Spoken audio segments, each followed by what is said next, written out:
Hi friends, welcome back. Have I got a treat for you today?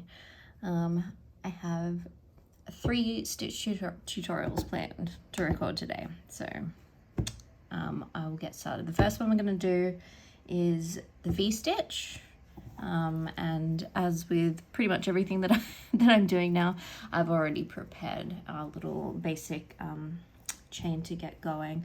Apologizing for not uploading yesterday.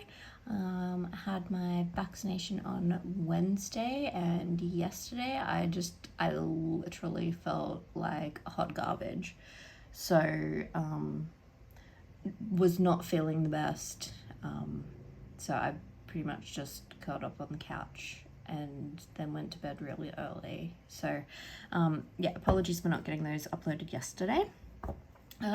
So let's start with the V-stitch. It's a very interesting stitch. It makes for something very, very simple if you're going to do, if you're looking at a scarf or something like that. A V-stitch is a great option, especially if you're looking at something lightweight. And as always, I live in Australia, so something that is decorative and lightweight is always going to be my go-to. So with a V-stitch, you basically want to work in multiples of 3, and then you'll do +1. So if say you wanted to do 5 V-stitches, you would do, oh my gosh, you would do a chain of 15 plus 1, so 16. So what I've done is I have done my chain, and then I've done a single crochet into each of those stitches, and I do that because I just think that starting off your project with a line of single crochet or double crochet before you get into the fancy part of everything, it just makes it look a lot nicer, makes your project look a lot tidier. And honestly, if you're doing something like a scarf or a rectangular shawl, it actually makes it a lot easier to add on a row of border or a row of tassels or pom-poms or something like that. Some people love adding fringes and bits and pieces, so that just makes things a little bit easier for you. Okay, so the V-stitch, it's a really simple stitch, so we're in for a bit of a treat. So basically we've done a single crochet into all of our stitches, and to start off we're going to do a chain of 3, okay, which is 1, 2, 3. Basically the principle of the V-stitch is that we are working the shape of a V into the top of our stitch. So this chain counts as a double crochet plus 1. So what we'll do is we will skip this first stitch and into the second stitch, so you can see that a little bit closer. We will work 1 double crochet, and remember I'm using US terms, so please don't get confused. 1 double crochet, then we'll do a chain of 1, then 1 double crochet. Okay, so you see both of those double crochets are in the top of the same stitch. Then we will skip 1 stitch, and then in the next stitch we do a double crochet, chain 1 and double crochet, and that's all in the same stitch. And I just dropped it because you know what, it happens.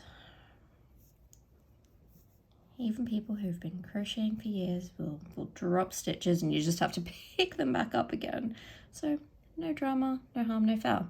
Okay, so then we skip another stitch, and in our next stitch we do a double crochet, chain 1, double crochet. So basically this is giving us our V shape, and I just want to do a couple more just so that we can really get like kind of the hang of it, and you can see properly how it's actually going to start looking. So skip 1, and the next one double crochet, chain 1, double crochet. I can't wait for you guys to see this once I actually do a couple more.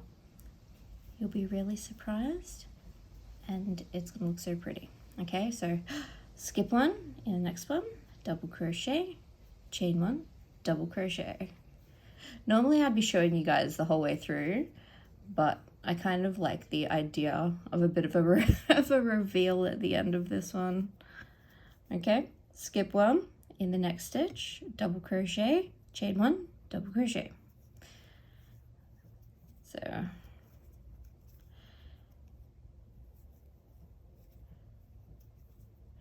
we're going to see the magic all together at the end.